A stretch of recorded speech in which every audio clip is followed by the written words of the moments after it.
السلام علیکم ورحمۃ اللہ وبرکاتہ۔ ان الحمد للہ نحمده ونستعینه ونستغفره ونعوذ باللہ من شرور انفسنا ومن سیئات اعمالنا من يهده الله فلا مضل له ومن يضلل فلا هادي له ونشهد ان لا اله الا الله وحده لا شريك له ونشهد أن محمدًا عبده ورسوله أما بعد فإن خير الحديث كتاب الله وخير الهدي هدي محمد صلى الله عليه وسلم وشر الأمور محدثاتها وكل محدثة بدعة وكل بدعة ضلالة وكل ضلالة في النار يا أيها الذين آمنوا اتقوا الله حق تقاته ولا تموتن إلا وأنتم مسلمون يا أيها الناس اتقوا ربكم الذي خلقكم من نفس واحدة وخلق منها زوجها وبث منهما رجالا كثيرا ونساء واتقوا الله الذي تساءلون به والأرحام إن الله كان عليكم رقيبا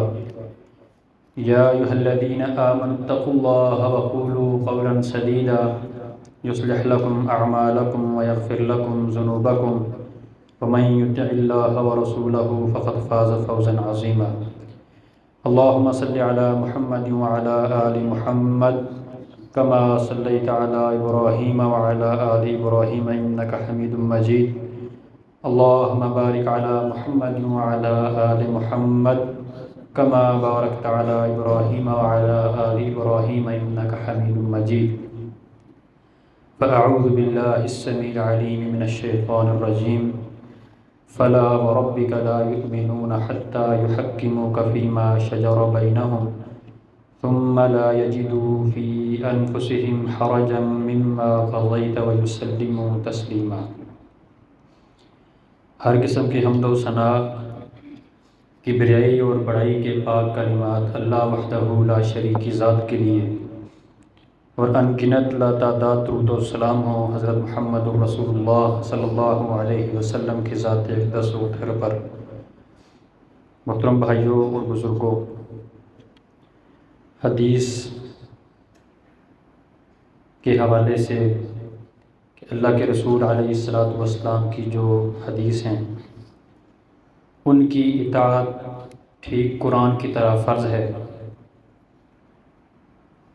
کہ میں نے بتایا تھا کہ وحی کی دو قسمیں ہیں، ایک وحی مطلوب اور وحی غیر مطلوب۔ قرآن کو وحی مطلوب کہتے ہیں، یعنی وہ وحی جس کی تلاوت کی جاتی ہے، اور قرآن کے علاوہ وحی جو احادیث کی صورت میں ہمارے سامنے ہے اس کو کہتے ہیں وحی غیر مطلوب۔ تو غیر مطلوب وحی اس کے حوالے سے، یعنی احادیث کے حوالے سے اگر ہم آج دیکھیں، بہت ہی زیادہ لوگ اس کے خلاف سازشیں کر رہے ہیں، پروپیگنڈے کر رہے ہیں۔ کبھی کہ یہ اجمی سازش ہے، کبھی کہ یہ بنو امیہ کے دور میں یہ حدیثیں وضع کی گئی ہیں، گڑھی گئی ہیں، مختلف قسم کی باتیں ان حوالے سے کی جاتی ہیں۔ تو پچھلے 2 جمعات میں یہ چیزیں ہم نے پڑھی ہیں، سنی ہیں کہ جس طرح قرآن اللہ کی کتاب ہے، اسی طرح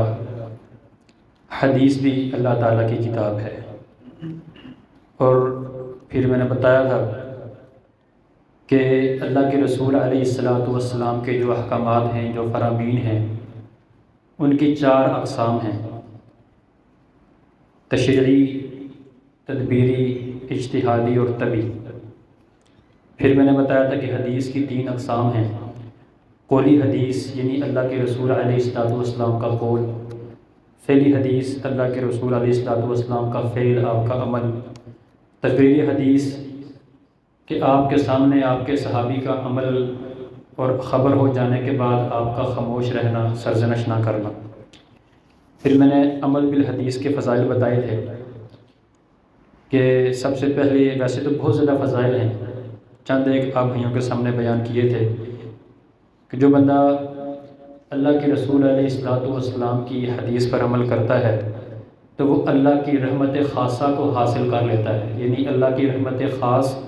اس بندے کے لیے ہوتی ہے جو اللہ کے رسول علیہ الصلوۃ والسلام کی باتوں کو مانتا ہے۔ پھر میں نے بتایا تھا کہ جو بندہ اللہ کے رسول علیہ الصلوۃ والسلام کی اتباع کرتا ہے، آپ کی احادیث پر چلتا ہے، وہ محبت الہی حاصل کر لیتا ہے۔ اور انسان کی سب سے بڑی، بالخصوص ایک مسلمان کی سب سے بڑی خواہش یہ ہے کہ اس کا اللہ اس سے محبت کرے۔ اور اللہ کی محبت کا ذریعہ کیا ہے؟ ایک بہت بڑا ذریعہ کہ ہم اللہ کے رسول علیہ الصلوۃ والسلام کی اطاعت اور آپ کی فرما برداری کریں۔ پھر میں نے بتایا تھا کہ حدیث رسول، اس کی اطاعت یہ جنت میں داخلے کا ذریعہ ہے۔ اور پھر یہ بھی آپ بھائیوں کے سامنے بیان کیا تھا کہ سنت کا احیاء، یعنی سنت کو زندہ کرنا، اور بالخصوص وہ سنتیں جو عوام میں یا تو بالکل ہی ان پہ عمل ختم ہو چکا ہے یا عوام کو علم ہی نہیں ہے، بالخصوص ان سنتوں کو زندہ کرنا، اس کا اتنا اجر و ثواب ہے کہ ایک بندے نے دعوت دی، 100 بندے نے اس سنت پر عمل کرنا شروع کر دیا، آگے وہ مزید دعوت جس کو دیتے جائیں گے، تو اس سنت کو زندہ کرنے والے کو سب کا ثواب ملتا رہے گا۔ پھر میں نے یہ بھی بتایا تھا کہ عمل بالحدیث یہ فرض ہے۔ وہ فرض اس لیے ہے، ایک تو یہ کہ قرآن کو حدیث کے بغیر سمجھا جا سکتا نہیں ہے۔ آپ یہ کہیں کہ جی میں نے صرف قرآن سے ہی سارے دین کو سمجھ لینا ہے، قرآن کی ایک ایک آیت کو میں پڑھوں تو مجھے حدیث کی ضرورت نہیں ہے، مجھے پورا دین سمجھ آ جائے گا، تو یہ بندہ سراسر غلطی پر ہے۔ ایک تو یہ ہے نا کہ انکار حدیث کی وجہ سے بندہ کافر ہو جاتا ہے، وہ ایک الگ بات ہے۔ کوئی بندہ صرف یہ نظریہ رکھے کہ میں نے صرف قرآن سے ہی دین کو سمجھنا ہے، تو وہ جتنی مرضی کوشش کر لے قرآن سے وہ دین کو سمجھ سکتا ہی نہیں۔ یعنی حدیث کے بغیر قرآن کا فہم، یعنی دین کا فہم، وہ کیا ہے؟ ناممکن ہے۔ پھر اس کے بعد میں نے بتایا تھا کہ حدیث کے بغیر دین مکمل نہیں ہے۔ کوئی بندہ یہ سمجھے کہ صرف قرآن جو ہے نا یہ کافی ہے، اس میں سب کچھ لکھا ہوا ہے، اب ہمیں احادیث کی ضرورت نہیں ہے، تو کئی ایسے شرعی احکامات ہیں جو قرآن میں اشارتاً بیان ہوئے ہیں، لیکن ان کی وضاحت، ان کی تبیین کہاں موجود ہے؟ احادیث میں موجود ہے۔ اور کئی ایسے احکامات ہیں کہ جن کا قرآن میں اشارہ ہے ہی نہیں، یعنی قرآن میں وہ احکامات سرے سے موجود ہی نہیں ہیں، لیکن حدیث میں وہ موجود ہے۔ تو جو بندہ یہ سمجھتا ہے کہ ہم صرف قرآن پر عمل کریں گے، حدیث کو ہم نہیں مانتے، یہ بنو امیہ نے گڑھی ہیں، یا یہ اجمی سازش ہے، یا یہ بعد کے دور میں یہ خراسانیوں نے یا ان مجوسیوں نے گڑھی ہیں، ایسی باتیں کرتا ہے، تو بندہ یہ سمجھ لے کہ اگر حدیث کے انکار کی وجہ سے آدھے سے زیادہ دین کا وہ انکار کر رہا ہے۔ میں نے پچھلے جمعے بتایا بھی تھا وہ آیت پڑھ کے کہ اللہ قرآن میں فرماتے ہیں کہ الزانیۃ والزانی فاجلدوا کل واحد منہما مئۃ جلدہ، کہ زانی مرد ہو یا عورت ہو۔ اب اس میں کوئی قید نہیں لگائی گی کہ وہ کنوارا ہو یا شادی شدہ ہو۔ ایک تو یہ چیز کیا کہا اللہ نے کہ زانی مرد اور زانی عورت ان کو 100 کوڑے مارے جائیں، ہر ایک کو۔ اب اس میں جو تقسیم ہے کنوارے اور شادی شدہ کی، یہ قرآن میں موجود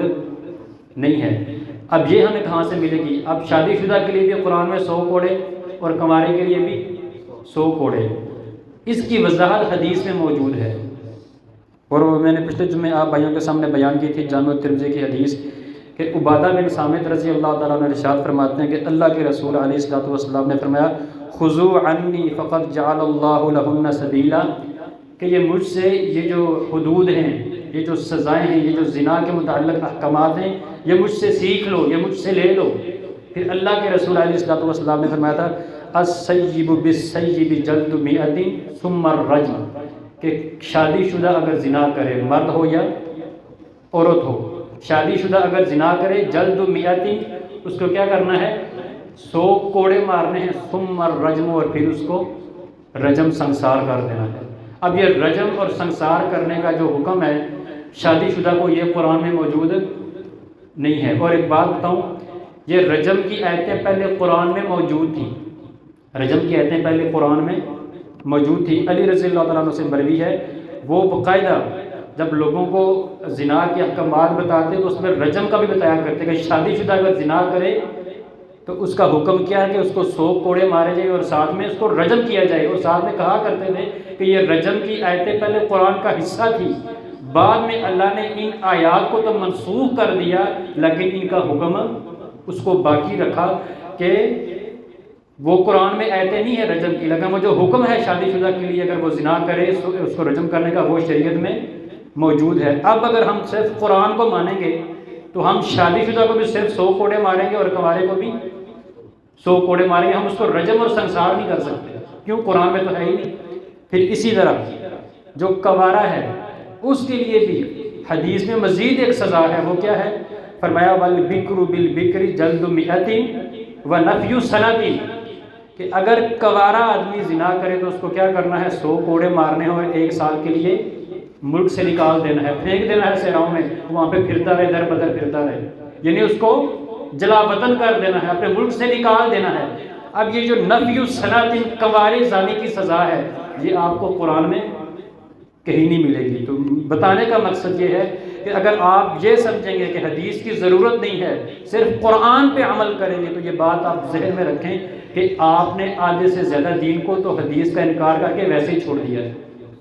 اور پھر اس کے بعد کہ اگر آپ حدیث کے مقابلے میں کوئی بھی عمل لائیں گے تو اللہ تعالیٰ اس پر شدید غصے ہوتے ہیں، بہت نفرت کرتے ہیں اللہ تعالیٰ اس آدمی سے جو حدیث میں کے مقابلے میں کوئی اپنی طرف سے عمل گڑھ کے لے آتا ہے۔ حدیث میں آتا ہے، صحیح بخاری کی حدیث ہے، عبداللہ بن عباس فرماتے ہیں کہ اللہ کے رسول علیہ الصلوۃ والسلام نے فرمایا ابغض الناس الی اللہ ثلاثۃ، کہ سب سے زیادہ وہ لوگ جن پر اللہ سب سے زیادہ غصے ہوتا ہے وہ 3 طرح کے لوگ ہیں، یعنی سب سے زیادہ نفرت کے لائق اللہ کے ہاں جو لوگ ہیں وہ 3 طرح کے ہیں۔ ایک فرمایا ملحد فی الحرم، حرم کے اندر یعنی مکہ کے اندر جو حرم کا ایریا ہے وہاں پر زیادتی کرنے والا، جو بندہ وہاں پر زیادتی کرتا ہے، کیونکہ حرم ایک ایسا علاقہ ہے جس کو اللہ نے امن کا علاقہ قرار دیا ہے کہ وہاں پر آپ اپنے دشمن کو بھی کچھ نہیں کہہ سکتے، حتیٰ کہ وہاں پر کافر دشمن موجود ہے آپ کا، آپ اس کو بھی کچھ نہیں کہہ سکتے، ایک امن کا علاقہ ہے۔ آپ وہاں پر ان جانوروں کو جن کو عام طور پر آپ مار سکتے ہیں، آپ وہاں ان کو نہیں مار سکتے، آپ وہاں شکار نہیں کر سکتے، وہاں کے درختوں کو نہیں کاٹ سکتے، یعنی اللہ نے اس کو امن والا شہر بنایا ہے۔ اور کیوں بنایا ہے؟ کیونکہ ابراہیم علیہ السلام دعا کیا کرتے تھے اللہ تعالیٰ سے کہ اس شہر کو ھذا بلدا 2 طرح کی آیتیں ہیں، ھذا البلد آمنا ہے، اللہ اس شہر کو امن والا شہر بنا۔ اب فرمایا جو بندہ وہاں پر جا کر زیادتی کرتا ہے نا، ظلم کرتا ہے، قتل و غارت کرتا ہے، یعنی کسی بھی اس امن کی اس حرم کی حد کو پامال کرتا ہے، اللہ اس بندے سے بڑی ہی نفرت کرتے ہیں اور شدید غصے ہوتے ہیں اس آدمی پر۔ دوسرا فرمایا وہ آدمی وَمُبْتَغٍ فِي الْإِسْلَامِ سُنَّةَ الْجَاهِلِيَّةِ، اسلام میں جاہلیت کو تلاش کرنے والا، یعنی اسلام کے اندر ایسے کاموں کو ڈھونڈنے والا، یعنی مسلمان ہو کر ایسے کام کرنے والا جو مسلمانوں کے کام ہی نہیں ہے، یعنی جاہلیت کو تلاش کرنے والا اسلام کے اندر، یعنی ہم مسلمان ہو گیا ہے، اسلام کو دین مان لیا ہے، کلمہ پڑھ لیا ہے، شہادتین کا اقرار کر لیا ہے، لیکن اس کے باوجود کیا چاہتا ہے کہ وہ جاہلیت کی جو رسوم تھی، جو رواج تھے، اسلام نے جن پر پابندی لگا دی ہے، اب یہ دوبارہ دین میں آ کے اسلام کو قبول کرنے کے بعد بھی ان کو تلاش کرتا ہے، یعنی سنت کی مخالفت کرتا ہے۔ فرمائیں یہ بندہ اللہ کو سب سے زیادہ غصے والا لگتا ہے،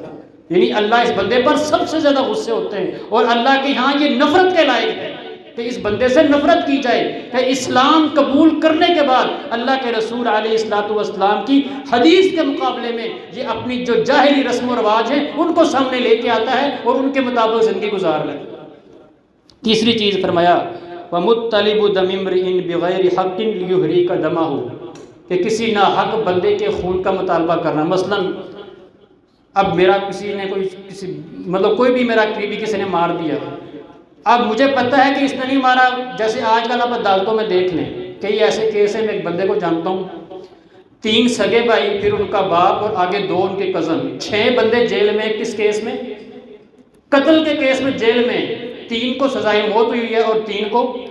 عمر قید سزا۔ یہ کوہٹا کے رہنے والے تھے میرے جاننے والے۔ اب جس بندے نے قتل کیا ہوا ہے وہ انگلینڈ بیٹھا ہوا ہے۔ اب آپ خود بتائیں جس بندے نے ان 6 بندوں پر کیس کیا ہوا ہے اور ان کو باقاعدہ سزا ہو چکی ہے 10 12 سال، بلکہ اب تو ہو سکتا ہے زیادہ ہو گئے ہوں، وہ جیل میں ہیں۔ اب وہ جس بندے نے کیس کیا ہوا ہے ان 6 بندوں پر، وہ جانتا ہے کہ جس نے قتل کیا ہے وہ کہاں پہ ہے، انگلینڈ بیٹھا ہے۔ وہ باقاعدہ ان سے کہتا ہے کہ اگر تم اس کو بلوا دو تم 6 کے حق میں بیان دے دوں گا۔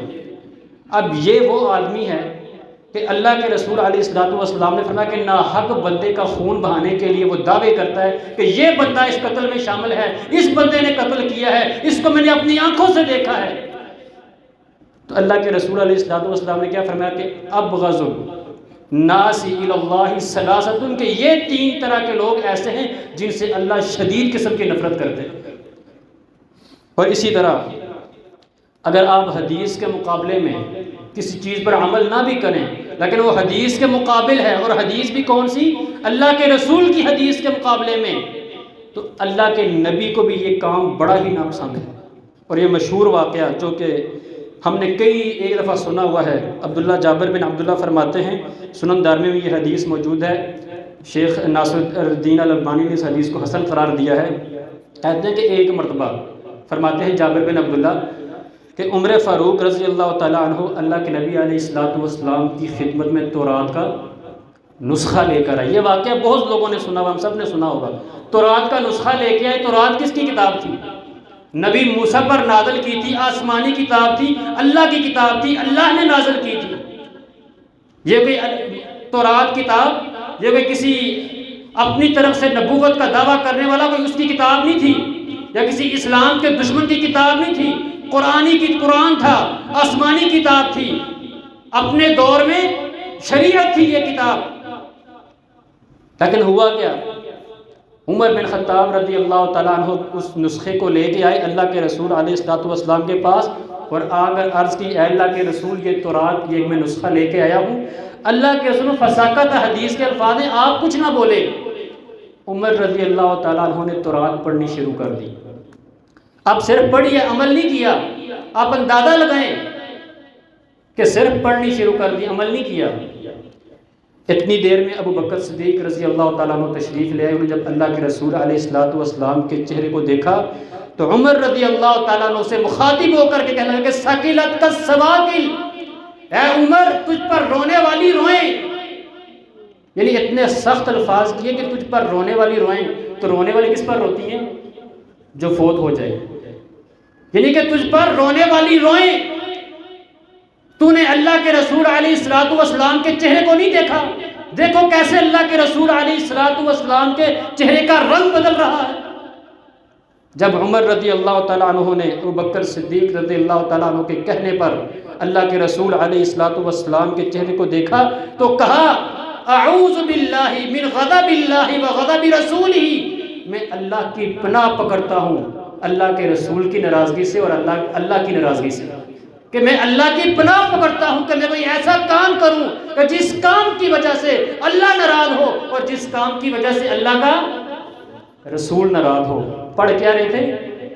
تورات، آسمانی کتاب، نبی موسیٰ اللہ کے لاڈلے پیغمبر کلیم اللہ، ان پر نازل ہونے والی کتاب، اپنے وقت کی سب سے بہترین کتاب، قرآن کے بعد سب سے بہترین کتاب جو آسمانی کتابوں میں، وہ پڑھ رہے تھے۔ اللہ کے رسول کے چہرے کا رنگ بدل گیا، غصے میں آ گئے۔ عمر رضی اللہ تعالیٰ عنہ کہ میں اللہ کی پناہ پکڑتا ہوں کہ میں کوئی ایسا کام کروں کہ جس سے اللہ ناراض ہو جائیں اور اللہ کے رسول ناراض ہو جائیں۔ پھر اس کے بعد اللہ کے رسول علیہ پھر ساتھ انہوں نے یہ کہا عمر رضی اللہ تعالیٰ عنہ نے کہ رضینا باللہ ربا وبالاسلام دینا وبمحمد نبیہ، کہ ہم اللہ کے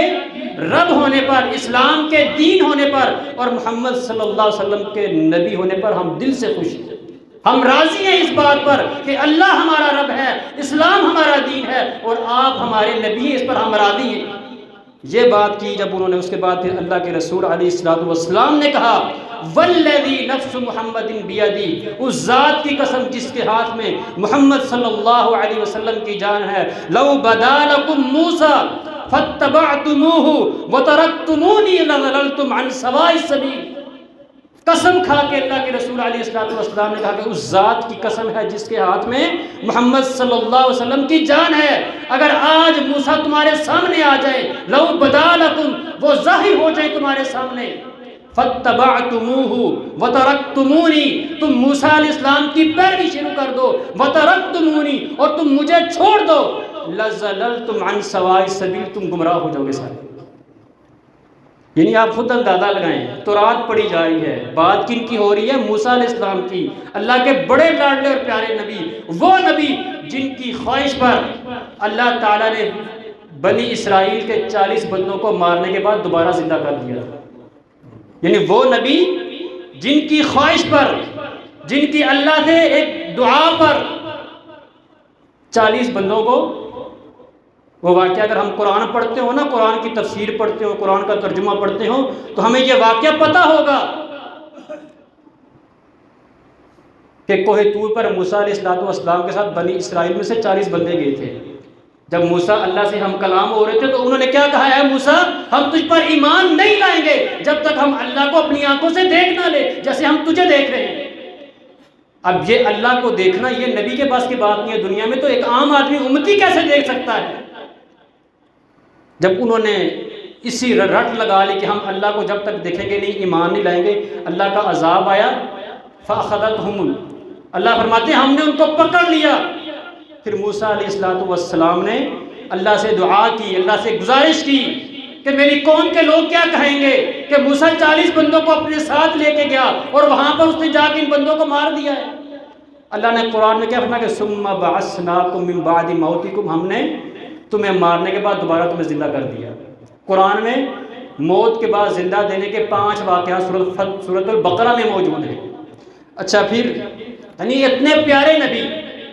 ان کے بارے میں کیا فرمایا اللہ کے رسول نے کہ اگر یہ بھی تمہارے سامنے آ جائیں، مجھے چھوڑ کے تم ان کی پیروی شروع کر دو، لَزَلَلْتُمْ عَنْ سَوَاءِ السَّبِيلِ، تم سارے گمراہ ہو جاؤ گے۔ اور پھر مزید کہا کہ یاد رکھو وَلَوْ كَانَ حَيًّا وَأَدْرَكَ نُبُوَّتِي لَاتَّبَعَنِي، اگر موسیٰ آج زندہ ہوتے، میری نبوت کو پا لیتے، میرے دور نبوت میں وہ آ جاتے، تو وہ کیا کرتے؟ لَاتَّبَعَنِی، وہ صرف میری پیروی کرتے، اپنی تورات کی دعوت کبھی نہ دیتے۔ یعنی اس حدیث سے یہ پتہ چلتا ہے کہ اللہ کے رسول علیہ السلام کے ہاں وہ بندہ جو حدیث کو چھوڑتا ہے یا حدیث کے مقابلے میں کسی چیز کو لے کے آتا ہے، کسی اور کی بات کو لے کے آتا ہے، وہ بندہ اللہ کے رسول کے ہاں کس قدر نفرت کا لائق ہے۔ یعنی قرآن وہ تورات پڑھنے تک نہیں دی۔ پھر اسی طرح نبی اکرم صلی اللہ علیہ وسلم نے خود بھی ان لوگوں سے لا تعلقی کا اظہار کیا جو اللہ کے رسول کی سنت سے روگردانی کرتے ہیں۔ بڑا مشہور واقعہ ہے، سیدنا انس بن مالک کہتے ہیں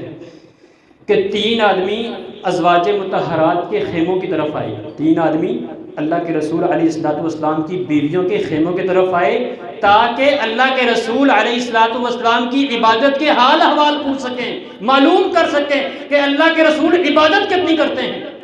جب انہوں نے آ کے ازواج مطہرات سے اللہ کے رسول علیہ السلام کی عبادت کے متعلق سوالات کیے، جب انہیں بتایا گیا تو انہوں نے اپنی عبادت کو بڑا ہی کم خیال کیا کہ ہم تو پھر عبادت ہی نہیں کرتے۔ یعنی اللہ کے رسول ان کے دل میں آیا، انہوں نے یہ باتیں کی آپس میں کہ جب اللہ کے نبی، اللہ نے ان کے پہلے پچھلے سارے گناہ ہی معاف کر دیے، بلکہ ان کو معصوم مانی تو خطا بنا دیا، تو وہ اتنی عبادت کرتے ہیں تو ہم تو عبادت نہیں کرتے۔ ان میں سے ایک نے کیا کہا کہ میں ہمیشہ ہی نماز پڑھتا رہوں گا، دن ہو یا رات میں صرف کیا کروں گا؟ نماز پڑھوں گا بس۔ دوسرے نے کیا کہا کہ میں ہمیشہ روزے سے رہوں گا، کبھی روزہ افطار نہیں، یعنی ناغا نہیں کروں گا۔ عربی میں افطار کا مطلب ہوتا ہے ناغا کرنا، یعنی ہمیشہ روزہ رکھوں گا، ناغا نہیں کروں گا، یعنی میری زندگی میں اب کوئی بھی ایسا دن نہیں آنے لگا جس میں میرا روزہ نہ ہو۔ تیسرے نے کہا کہ میں عورتوں سے الگ رہوں گا، کبھی بھی شادی نہیں کروں گا۔ یہ باتیں جب اللہ کے رسول علیہ السلام کو پتہ لگی، آپ نے ان لوگوں کو بلایا تینوں کو اور ان سے مخاطب ہو کر کے کہا انتم الذین قلتم کذا و کذا، کیا تم ہی وہ لوگ ہو جنہوں نے ایسی ایسی باتیں کی ہیں کہ میں شادی نہیں کروں گا، میں ساری زندگی نمازیں پڑھتا رہوں گا، میں ساری زندگی روزے رکھوں گا؟ انہوں نے جب اس چیز کا اقرار کیا تو اللہ کے رسول علیہ السلام نے سب سے پہلے انہیں خبردار کیا، فرمایا اما خبردار، واللہ اللہ کی قسم، انی لاخشاکم للہ واتقاکم لہ، کہ میں سب سے زیادہ اللہ سے ڈرنے والا اور میں سب سے زیادہ متقی اور پرہیزگار ہوں۔ اور ساتھ میں فرمایا لیکن اصوم و افطر، میں روزہ رکھتا بھی ہوں، میں روزہ چھوڑتا بھی ہوں، اصوم و افطر، میں روزہ رکھتا بھی ہوں، میں روزہ چھوڑتا بھی ہوں، وَأُصَلِّي وَأَرْقُدُ، میں نماز پڑھتا ہوں تو میں سوتا بھی ہوں رات کو۔ ایسا نہیں ہے کہ میں راتوں کو صرف نماز ہی پڑھتا ہوں، میں نماز پڑھتا بھی ہوں اور ساتھ میں سوتا بھی ہوں، وَأَتَزَوَّجُ النِّسَاءَ، اور میں نے عورتوں سے شادیاں بھی کر رکھی ہیں۔ پھر ساتھ میں کیا فرمایا؟ فَمَنْ رَغِبَ عَنْ سُنَّتِي فَلَيْسَ مِنِّي، جس نے بھی میری سنت سے منہ موڑا اس کا مجھ سے کوئی تعلق نہیں۔ اور لوگ کہتے ہیں ہم نے حدیث کو ماننا ہی نہیں ہے، حدیث کی کیا حیثیت ہے، یہ تو اجمی سازش ہے، یہ تو گڑی ہوئی ہے، یہ تو بنو امیہ کے دور میں یا خلافت عباسیہ میں یہ گڑی گئی ہیں حدیث، جبکہ اللہ کے رسول نے اس قدر، یہ صحیح بخاری اور مسلم کی حدیث ہے، بلکہ تمام جو حدیث کی کتب ہیں ان میں آپ کو یہ حدیث مل جائے گی کہ اللہ کے رسول نے کیا فرمایا۔ حالانکہ روزے رکھنا، ایک بندہ یہ کہے کہ میں سارے زندگی روزے رکھوں گا، کیا گناہ کا کام ہے روزے رکھنا؟ کیا رات بھر نماز پڑھتے رہنا گناہ کا کام ہے؟ لیکن اللہ کے رسول نے کیا کہا کہ میں سب سے زیادہ اللہ سے ڈرنے والا ہوں، میں سب سے زیادہ متقی اور پرہیزگار ہوں، تم میرے جیسے پرہیزگار اور متقی نہیں بن سکتے۔ لیکن میں روزے بھی رکھتا ہوں، میں روزے چھوڑتا بھی ہوں، میں رات کو اگر نمازیں پڑھتا ہوں تو میں رات کو سوتا بھی ہوں۔ یاد رکھو جو بھی تم میں سے میری سنت سے روگردانی کرے گا اس کا مجھ سے تعلق ہی نہیں ہے۔ اور پھر میرے محترم بھائیوں، ایک بڑا مشہور واقعہ کہ جو بندہ حدیث سے روگردانی کرتا ہے دنیا میں بھی اس کے لیے سزا ہے، تو آخر میں تو اللہ اس کو سزا دے گا ہی دے گا۔ وہ بڑی مشہور آیت اور واقعہ سنا ہوگا کہ قرآن کی یہ آیت کہ فلا وربک، اللہ نے اپنے محبوب حضرت محمد رسول اللہ علیہ وسلم کی قسم کھائی اور کہا کہ ہمیں آپ کی قسم ہے، آپ کے رب کی قسم ہے، لا یؤمنون حتی یحکموک فیما شجر بینہم، کہ یہ لوگ اس وقت تک مومن ہو ہی نہیں سکتے جب تک آپ کے فیصلے کو دل و جان سے تسلیم نہ کر لیں۔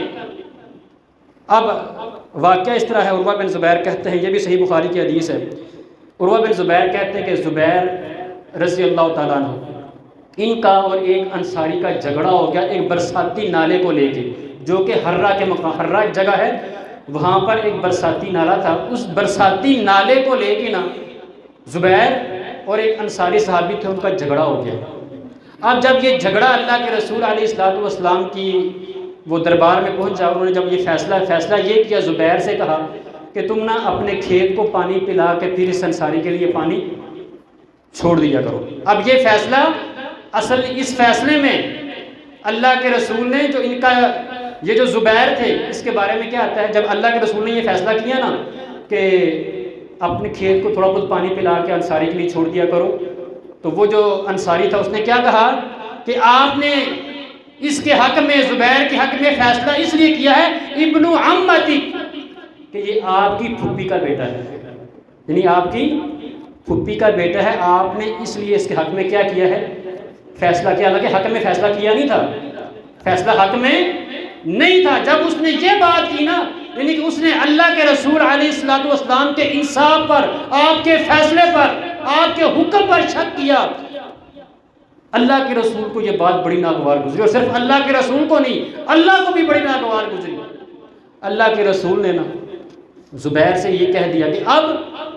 جب تک تمہارا جو اپنی کھیتوں کو پانی لگانا، جب تک اتنا پانی لگانا لگو کہ پانی منڈیروں تک پہنچ جائے، یعنی پانی مکمل کھیت بھر جائے، تب تک تو نہیں اس انصاری کے لیے پانی نہیں چھوڑنا۔ اب عروہ بن زبیر کہتے ہیں کہ جو اللہ کے رسول علیہ الصلوۃ والسلام کا پہلا فیصلہ تھا نا، اس میں حکمت بھی تھی، وسعت بھی تھی، کہ اللہ کے رسول نے